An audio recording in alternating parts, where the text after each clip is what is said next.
Hey, hey there.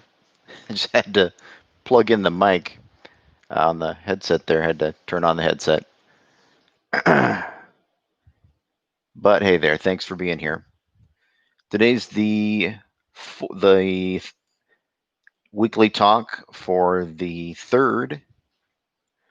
That'd be the 3rd of June, although it's on the 4th today. Day late, as happens sometimes. Life, right? Anyway, today we're going to talk about why these statues, why the altars, why the temples. And it's pretty easy to explain. I haven't prepared anything. I'm just talking here, of course, but the statues, first of all, let's go there. Things that people hold sacred. First of all, there's images, and the image of the Buddha, similarly to the image of Jesus or one of the gods, is held as sacred. It's a depiction, our best depiction of whatever, whoever. And so uh, we honor it in the other's place. So this Buddha statue here, it represents Buddha. Is it Buddha? No. It represents Buddha, of course. Of course, we don't think it's a real person there. And so it's sacred. So I bow to it when I enter the temple room.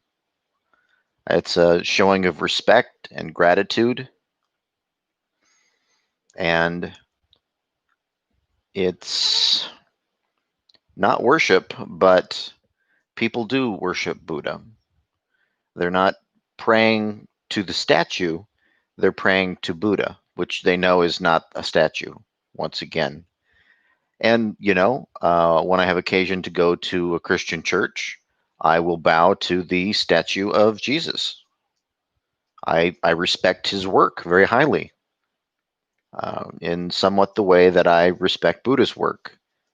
And I actually believe that he was trying to do Buddha's work as a monk. But, only so much could be accepted. If you look at the Jewish faith of the time,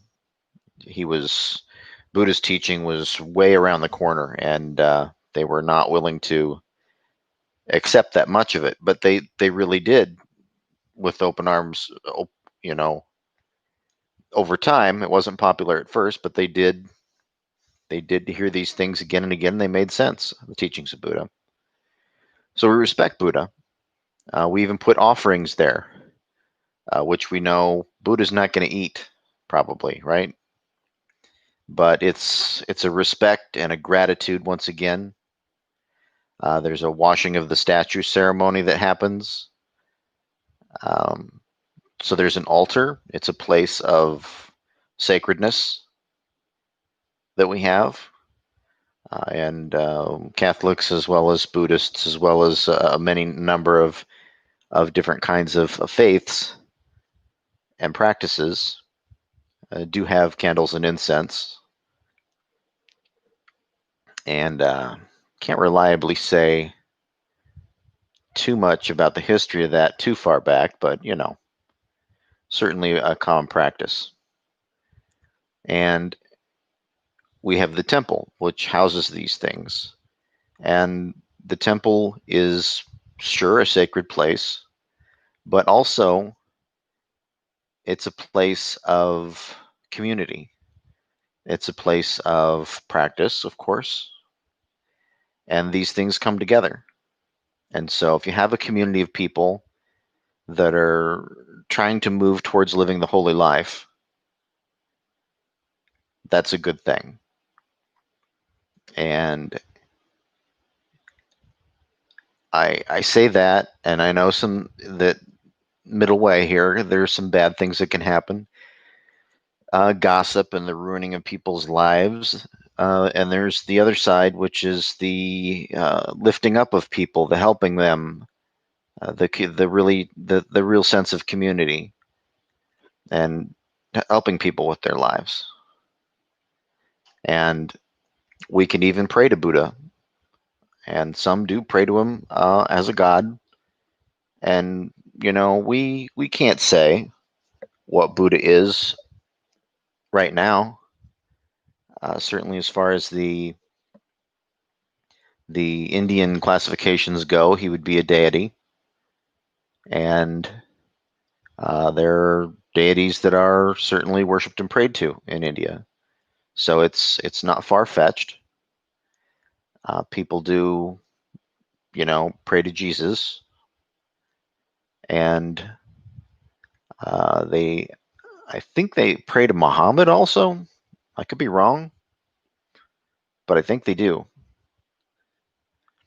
and many different gods, of course. So we see that normally people are not praying to Buddha, but that some sects, some areas, they do pray to Buddha, and it's okay. It's as okay as praying to Jesus or Osiris, the sun god, or whatever. Um, you could say, well, I have some sort of beef with it. I have a problem with it because you don't believe in a particular deity. Okay, but what about the practice? What about the community? What about the faith? What about all that? If there's practice that's wise, productive, and good for everybody, it's a good thing. If they're praying to Buddha as their faith, what better to have faith in than a deity that comes to earth and brings teachings that all of the world religions seem to incorporate? Of course, it's universal truth. And so there you go. I don't want to spend too much time going over it, but as far as thinking that there's a deity, I mean, who came and brought teachings that nobody was talking about, crafted them all himself? That would be Buddha. He's the foremost teacher of universal truth and faith that I think the world has ever seen. If you look into it, if you really look into these teachings, he came up with the concept of being born again, as he called it, of the noble birth, when you become a monk. And then later, other people started to talk about being born again. Hundreds of years later, but yeah, they did. They started to embrace the idea. He came up with different instruction and talk about redemption and forgiveness, about how we can handle people and things, handle situations, how we can reflect inside, we can be introspective, we can figure out what the things that are causing us most of our suffering in life. And I guess I'm not going to paraphrase all of his teachings, but he gave us the path of eight, the universal way that people can cultivate their lives and accept truth. The four truths to tell us, that there's going to be suffering, and that suffering has cause, cure, and end. Uh, Hopefully, not forgetting the first one once you go through the other ones, that there's going to be suffering. And he gives examples that we're all go through. This is suffering, he says. That is suffering. Old age, sickness, death, losing loved ones. We lose what we cherish, what we value, and we can cherish and value things to a form of attachment. And when attachments are severed, or we just even believe they're severed, it can be very traumatic for us. So Buddha has been a psychotherapist, uh, a magician of sorts, a certainly a prophet of universal truth, of what is divine, a a